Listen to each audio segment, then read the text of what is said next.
অনেকেই আমার পিৎজা বানানোর ভিডিওটা দেখে জানতে চেয়েছিলেন পিৎজা সস কি করে বানাবো। আজকে আপনাদের ঘরে তৈরি করা পিৎজা সস বানানো দেখিয়ে দেব।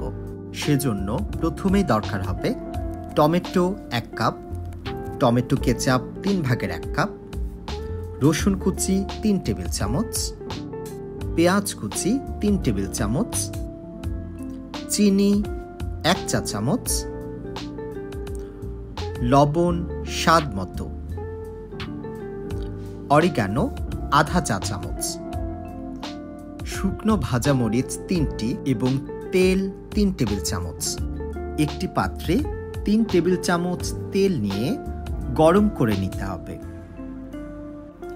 তেল গরম হয়ে এলে তাতে 3 টেবিল চামচ রসুন কুচি এবং 3 টেবিল চামচ পেঁয়াজ কুচি দিয়ে হালকা বাদামি করে ভেজে নিতে হবে।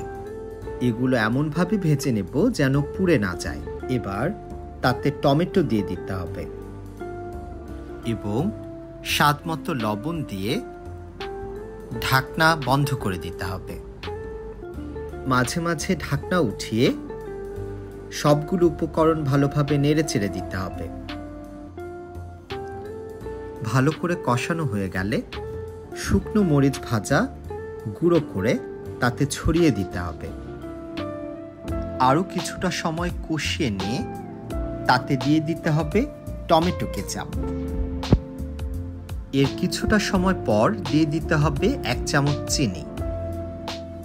শেষ উপকরণ হিসেবে এতে দিয়ে দিতে হবে আধা চামচ অরিগানো। হালকা আঁচে নেড়েচেড়ে নিয়ে বাড়তি পানিটুকু শুকিয়ে নিতে হবে।